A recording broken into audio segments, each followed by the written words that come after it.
안녕하세요.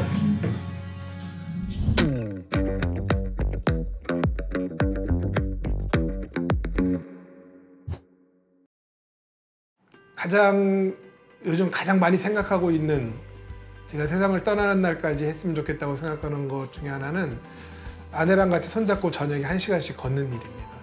저희 부모님이 이제 돌아가시는 과정을 제가 쭉 지켜보면서 다리의 건강이 굉장히 중요하다는 걸 알았어요. 걷지 못하시는 순간 결국 그 자리로부터 벗어나지 못하시는구나. 두 분 다 그러셨으니까요. 그래서 제가 제 스스로에게, 또 아내에게, 또 자녀들에게 짐이 되지 않으려면 일단 열심히 걸어야 되겠다. 또 그 시간이 대화를 하는 시간이기 때문에 굉장히 소중합니다.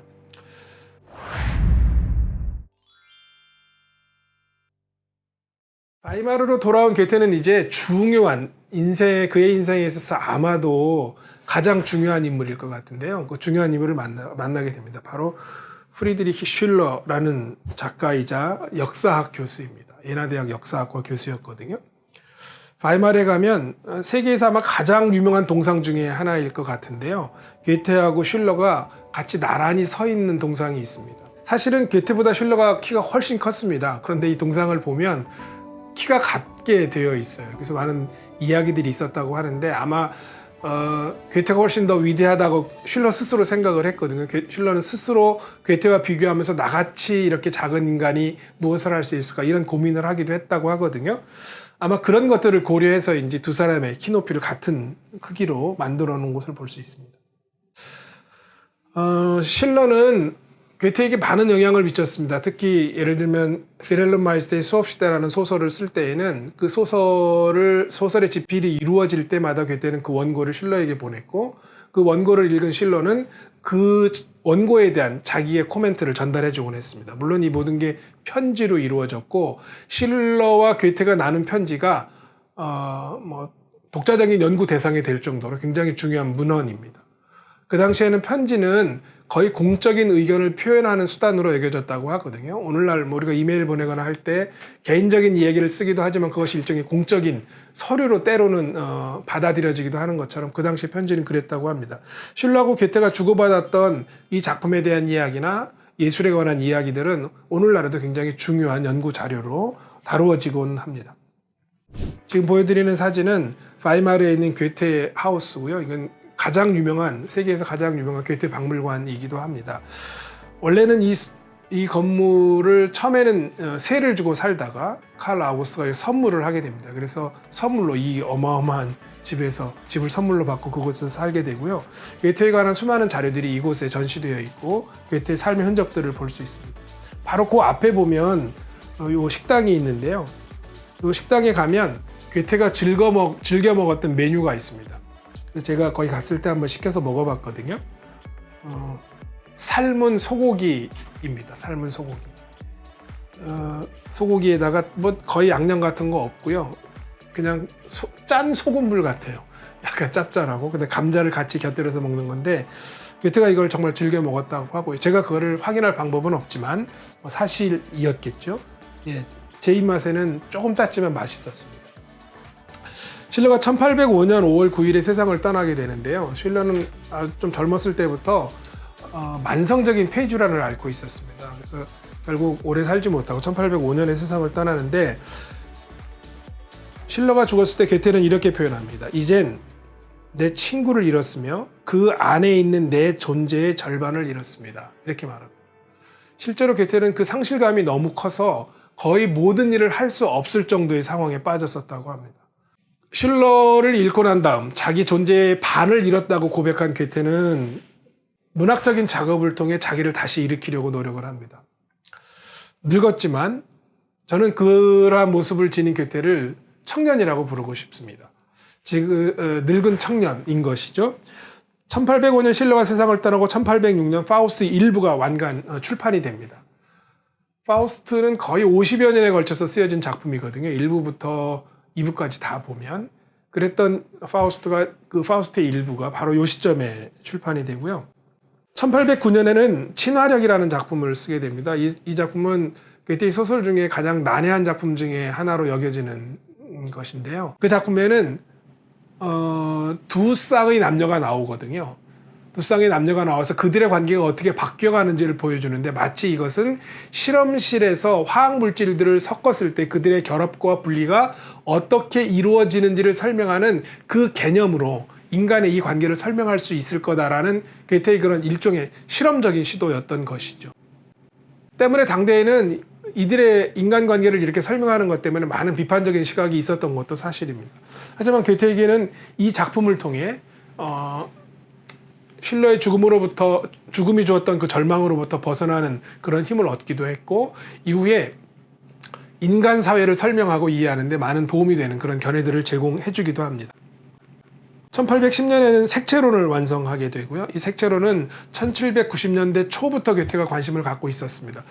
처음 관심을 갖게 되는 것은 아주 어릴 때부터이긴 합니다. 괴테가 그림에 관심이 많았고, 특히 시각, 바라본다는 것에 대한 관심이 많았기 때문에 이 색의 문제는 굉장히 중요한 관심사이기도 했습니다. 근데 로마, 아까 이탈리아 여행 갔을 때 그 이탈리아 여행에서 그림을 보면서 또 본인이 직접 그림을 그리면서 이 색채의 문제가 중요하다는 걸 알게 되고요.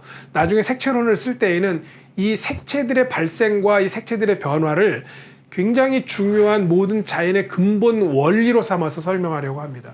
그것이 바로 이 색채론의 의도이기도 하죠. 색채론에서 이런 표현을 사용합니다. 관계라는 원현상. 이 관계라는 개념은 사실 제가 괴테를 연구할 때 가장 중심에 놓고 있는 개념입니다. 관계는 일종의 원현상이다. 이 원현상도 한참 설명을 해야 되는 개념인데요. 일단 그 설명은 넘어가고요. 원현상이라는 것은 근원이 되는, 모든 것의 근본 원리가 되는 현상이라는 뜻입니다. 현상은 감각적으로 느낄 수 있는 것이라는 뜻이죠.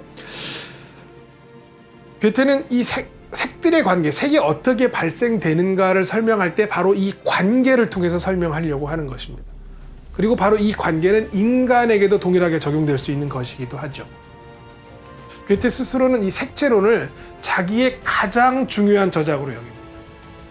그러면서 파우스트, 피렐름 마이스터의 수업시대, 이것과 나란히 놓을 수 있고, 그것보다 이것이 더 훌륭한 이유는 파우스트나 피렐름 마이스터의 수업시대와 같은 문학작품은 그 누구라도 쓸 수 있는 것이지만 색채론은 그 누구도 쓸 수 없는 고유한 나만의 것이다 라고 여겼습니다.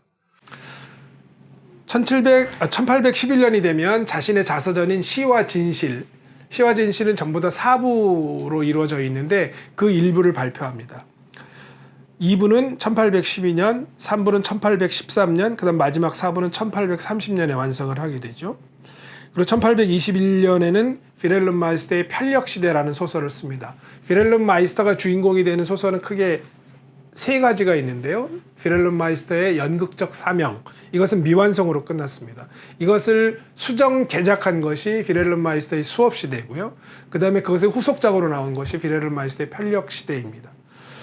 그 다음 1829년에는 이 피렐름 마이스터의 편력시대의 2판을 출간하게 되고요.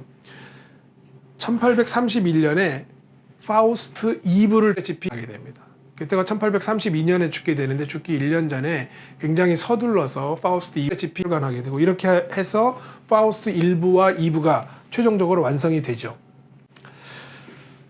1831년 8월 말에 괴테는 일메나우에 있는 오늘날 괴테 등산로라고 일컬어지는 그곳에 키켈한이라는 곳이 그 등산로 중에 가장 높은 정상이거든요. 그 키켈한에 작은 사냥 오두막이 있습니다. 그 사냥 오두막을 1831년 8월 말에 찾습니다. 그리고 자신의 마지막 생일날, 생의 마지막 생일을 이 오두막에서 보내게 되죠. 그러면서 자기의 이제까지의 삶을 쭉 회고하게 됩니다. 제가 직접 이곳에 올라갔는데 사실은 제가 괴테보다 훨씬 젊은 나이에 갔음에도 불구하고 굉장히 쉽지 않은 길이었습니다. 숨이 차는 그런 길이었는데 1831년이면 괴테가 82세였을 때거든요. 82세의 노후를 이끌고 이곳에 굳이 찾아가게 됩니다. 그 이유는 그만큼 이 장소가 그에게는 소중한 곳이었겠죠. 여기에서 많은 것들을 회상을 하면서 그 오두막을 찾은 이후에 내려와서 이런 편지를 씁니다. 지속하는 것은 무엇이고 소멸하는 것은 무엇인지 알게 되었다. 이렇게 말을 합니다. 그럼 지속하는 것은 무엇일까? 지속하는 것을 통해서 괴테가 말하려고 했던 것은 무엇일까? 그것은 그가 했던 또 다른 말을 보면 이런 표현이 있습니다. 우리가 지속한다는 사실에 대한 확신은 활동성이라는 개념으로부터 생겨난다. 우리가 활동할 때 우리는 비로소 지속한다는 사실을 확인할 수 있게 된다는 것입니다. 아마도 노고를 이끌고 그 키케란이라는 정상을 찾았던 이유는 자신이 지속하고 있음을 확인하고 싶어서였을 것 같습니다. 괴테는 거의 일 중독자였다고 하거든요. 끊임없이 일을 했던 그런 사람입니다. 그가 그런 일 중독자의 삶의 모습을 살았던 이유도 그런 활동이 자신의 지속을 보장해 준다고 생각했기 때문일 겁니다. 물론 이 지속이라는 것이 변하지 않는다는 의미는 절대 아닙니다. 왜냐하면 괴테에게는 변하지 않는 것은 아무것도 없다라고 괴테는 생각했기 때문입니다. 이 세상의 모든 것은 되어가는 상태에 있다라고 설명을 하거든요. 결국 이 활동을 통해 자신의 지속, 되어가는 것을 지속하는 방법을 찾았던 것으로 보입니다. 1832년 3월 22일 지금 보여드리는 사진인데요. 괴테의 침실입니다. 바이마르에 있는 괴테 하우스에 있는 침실인데 이 침실에서 세상을 떠납니다. 늙은 청년이 자신의 삶을 마감한 것이죠. 괴테는 삶을 마감하기 불과 며칠 전까지 활동을 했습니다. 아마도 굉장히 행복한 죽음이 아니었을까 싶습니다. 제가 괴테의 생애를 여러분들에게 말씀드리는 강의를 시작하면서 처음에 괴테가 만들어낸 모든 작품은 집단 존재의 작품이고 집단 존재가 만들어낸 결과물에 단지 괴테라는 이름이 붙여 있을 뿐이다 라고 괴테가 고백했다는 사실을 말씀드렸습니다. 그가 집단 존재로 살아간다는 의미는 바로 자신의 관계를 지속하는 방식을 통해서 가능했을 것으로 보입니다. 한편으로는 한 시대를 풍미하는 정말 위대한 인물이었고 성과도 많이 이루어냈고 사회적인 명예도 굉장히 많이 누렸던 사람이지만 그가 자기 자신을 평가하는 방식은 이런 면에서 상당히 겸손했다? 좀 진부한 표현이긴 합니다만 그런 느낌을 갖게 됩니다. 괴테의 생애를 한번 이렇게 쭉 훑어보면서 괴테가 이뤄냈던 다양한 일들을 생각하게 됩니다. 괴테는 우리에게는 주로 작가로 알려져 있지만 물론 굉장히 뛰어난 작가였고 이후의 세대에게 엄청난 영향을 미쳤던 작가죠. 뿐만 아니라 괴테는 자연과학자이기도 했습니다. 자기만의 방식으로 자연 그 자체를 알고 싶어 했고 자기가 알게 된 그 자연을 그대로 드러내 보이고 싶어 했던 사람이기도 합니다. 그래서 그에게는 색채론뿐만 아니라 식물 형태의 변형론이라든지 광학에 관한 이론 또는 동물에 관한 이론, 광석에 관한 이론, 다양한 글들을 자연과학에 관련된 다양한 글들을 쓰기도 했습니다. 뿐만 아니라 괴테는 동시에 저는 일종의 신학자였다고도 생각을 합니다.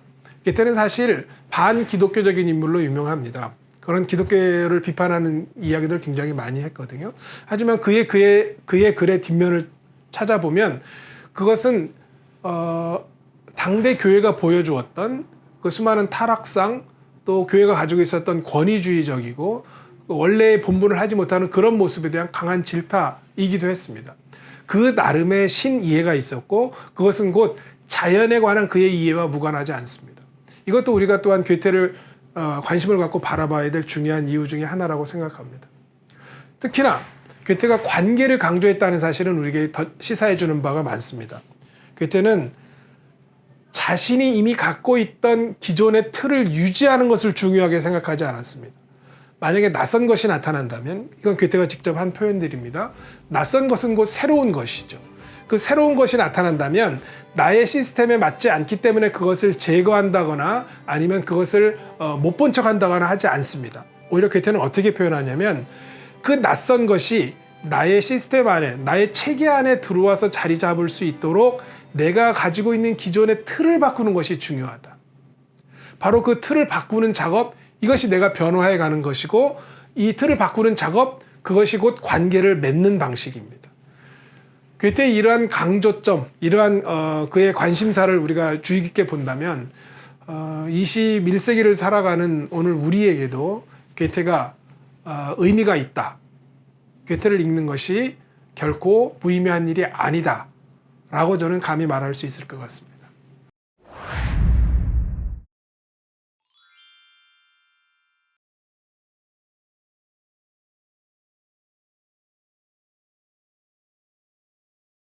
피렐름 마이스터의 수업 시대라는 제목의 소설입니다. 크게 8개의 책으로 이루어져 있습니다.